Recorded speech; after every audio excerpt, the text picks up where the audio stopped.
युद्ध के भीषण तनाव के बीच सामने आई है बड़ी डेवलपमेंट। चीन के राष्ट्रपति जिनपिंग करेंगे रूस का दौरा। जिनपिंग के मॉस्को दौरे के लिए तैयारियां भी शुरू हो गई हैं। जुलाई के आखिर या अगस्त के पहले हफ्ते में यह दौरा होने वाला है। चीन और रूस की बढ़ती नजदीकी से बढ़ सकती है अमेरिका की मुश्किलें।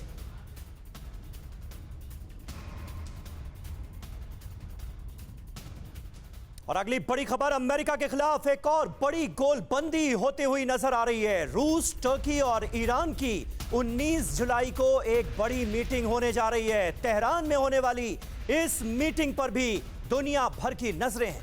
नेटो से अलग होकर अमेरिका की मुश्किलें बढ़ा सकता है टर्की, इसके पूरे आसार हैं।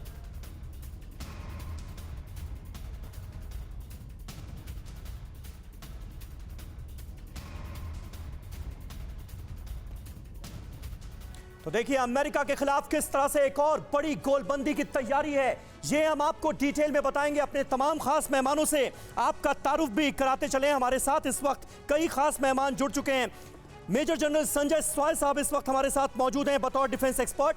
अनिल त्रिगुनाय साहब हमारे साथ लाइव जुड़ रहे हैं दिल्ली से, फॉर्मर एम्बेसडर। इसके अलावा ब्रिगेडियर DS त्रिपाठी साहब मेरी दाहिनी तरफ मौजूद हैं और professor Anshu Joshi international relations की जानकार हैं, वो भी हमारे साथ मौजूद हैं। और जिनपिंग प्लस पुतिन का ये जो नया कॉम्बिनेशन बनता हुआ नजर आ रहा है, ये दुनिया के लिए कितनी बड़ी मुसीबत खड़ी कर सकता है, इस पर आज विस्तार से चर्चा होगी। पूर्णिमा, बिल्कुल लगातार क्योंकि चर्चा इस बात की जा रही है। बिग बॉल की तरफ मूव करते हुए मेहमानों के साथ चर्चा की शुरुआत करें, क्योंकि ये जो दोस्ती है, इस दोस्ती से कैसे असर पड़ता हुआ नजर आया है। क्योंकि बार बार शुरुआत में जैसे जैसे रूस और यूक्रेन के बीच युद्ध जारी था, तो चीन कहां खड़ा है, इसे लेकर बातचीत होती रही थी। चीन ने ना कभी सिरे से नकारा ना अपनाया, लेकिन अब ये जो कॉम्बिनेशन है यानी जिनपिंग और पुतिन का, क्या दुनिया में ये सबसे भयानक सीन पैदा करने वाला है? ऐसा क्यों कहा जा रहा है? ये दो नए गठजोड़ कैसे अमेरिका के सामने दो बड़े चैलेंज हैं। एक तरफ जहां रूस और चीन का गठजोड़ है, तो दूसरी तरफ रूस, ईरान और टर्की का गठजोड़ है। इनकी डिटेल्स जल्दी से। रूस और चीन के बारे में युद्ध के बाद लगातार ये दोनों करीब आते रहे हैं, तो रूस, ईरान, टर्की का गठजोड़ कैसे? रूस और ईरान जो कि पहले से ही अमेरिका के दुश्मन माने जाते रहे हैं, वहीं दोनों खुलेआम यूएस को चुनौती देते हैं। यानी कि रूस और चीन और टर्की नेटो से निकलकर बढ़ा सकता है मुश्किलें। अगर वो रूस और ईरान जो पहले से साथ हैं उनके साथ आता है, तो रूस और चीन गठजोड़ सैन्य मोर्चे पर दोनों ही बेहद शक्तिशाली माने जाते हैं। अत्याधुनिक हथियारों का जखीरा इनके पास है। रूस, ईरान, टर्की का गठजोड़ यानी नेटो का पूरा जो सैन्य समीकरण है, वो इस गठजोड़ से प्रभावित होता हुआ नजर आएगा। जिनपिंग का मॉस्को दौरा यूएस के लिए एक क्या बड़ा संकेत लेकर आ रहा है जब उनकी मुलाकात होगी पुतिन से। लेकिन रूस, ईरान, टर्की कैसे मुश्किल पैदा कर रहे हैं? स्वीडन, फिनलैंड के मुद्दे पर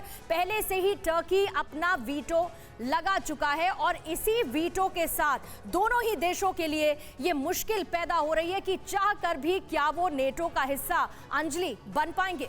बिल्कुल पूर्णिमा, अमेरिका के सामने भी कई चुनौतियां हैं और इन चुनौतियों का सामना अमेरिका को करना पड़ेगा। आगे एक और बड़ी जानकारी इसी से जुड़ी हुई है। सच तो दरअसल यही है कि कई ऐसे मुद्दे हैं जिन पर टर्की नाटो में रहते हुए भी अलग नजर आता है। आइए कुछ उन वजहों पर हम गौर कर लेते हैं जिनके चलते टर्की नाटो से अलग हो सकता है, जिसके बारे में हम आपको आगे जानकारी देने वाले हैं। क्या नाटो से अलग होगा टर्की? ये बड़ा सवाल है। यूक्रेन युद्ध में रूस को लेकर नाटो के रुख से काफी अलग स्टैंड टर्की का रहा है।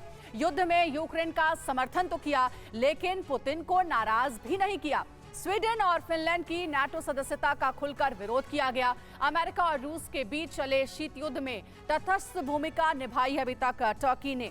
नाटो सदस्य होने के बावजूद रूस के साथ S-400 का सौदा भी किया। सीरिया और लीबिया समेत कई अहम मुद्दों पर नाटो से अलग रुख रखा हमेशा टर्की ने। 2009 में डेनमार्क का एंडर्स फोग रास्मुसेन की नाटो प्रमुख के तौर पर नियुक्ति का विरोध किया था। तो देखिए ये वो वजह है जिसके बारे में हम आपको बता रहे हैं कि अब कयास ऐसे भी लगाए जा रहे हैं संजय सर कि क्या नाटो से टर्की अलग हो जाएगा। हमने देखा है कि टर्की हमेशा शुरुआत करता रहा, मीडिएटर बनने की इच्छा जाहिर करता रहा रूस यूक्रेन के बीच में ये युद्ध खत्म कराने में, हालांकि वो असफल रहा। लेकिन जिस तरीके का स्टैंड रहा कि ना यूक्रेन को नाराज किया ना पुतिन को नाराज किया, आने वाले समय में टर्की का स्टैंड क्या नजर आता है आपको? अंजलि, अभी देखा जाए तो टर्की अपने आप में एक अलग पावर निकल के आ रहा है। और दुनिया में वो एक अपनी लीडरशिप जमाना चाह रहा है, ख़ास तौर से मुस्लिम वर्ल्ड में जो एक पुराना उसका इतिहास है खलीफा वाला, उस चीज़ को वापस हासिल करना चाह रहा है। और आप देखिए बार बार उसने इस तरह का एक गठबंधन का जोड़ दिया है। और अभी जिस प्रकार आप बता रही हैं कि ना वो रशिया के साथ रहा ना यूएस के साथ रहा, अपनी इंडिपेंडेंट आइडेंटिटी बना के रखी उसने।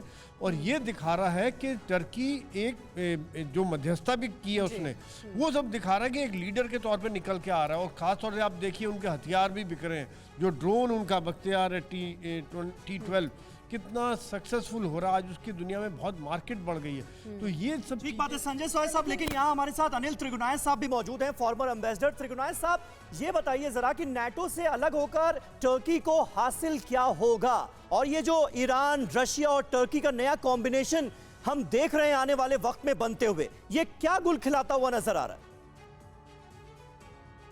देखिए समीर, पहली चीज तो मैं ये नहीं मानता कि टर्की जो है नेटो से अलग होगा।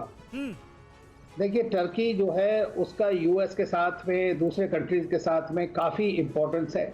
लेकिन टर्की एक चूँकि अपने आप को आज की दौर में जो करंट लीडरशिप है अर्दोगान की, वो अपने आप को एक ऑटोमन एम्पायर की सर्वाइवल और रिवाइवल के रूप में देखता है। इसका मतलब यह है कि वो अपनी एक स्ट्रेटेजिक ऑटोनॉमी भी मेंटेन करना चाहते हैं। इसमें कमियां मेरे ख्याल से ज़्यादातर यूरोप की रहीं, क्योंकि उन्होंने यूरोपियन यूनियन में इनको इंटीग्रेट नहीं किया।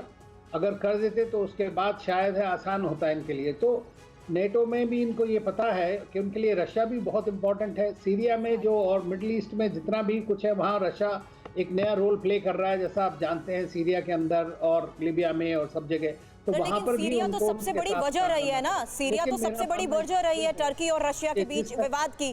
लेकिन हकीकत यही है कि रशिया को भी टर्की की उतनी जरूरत है, क्योंकि आने वाले दिनों में जो न्यूक्लियर प्लांट एस्टैब्लिश किया जा रहा है, जिसके 2023 तक एक्टिव होने की खबर है, उसी के तहत रशिया की अब ये मुलाकात टर्की में भी बहुत मायने रखती है।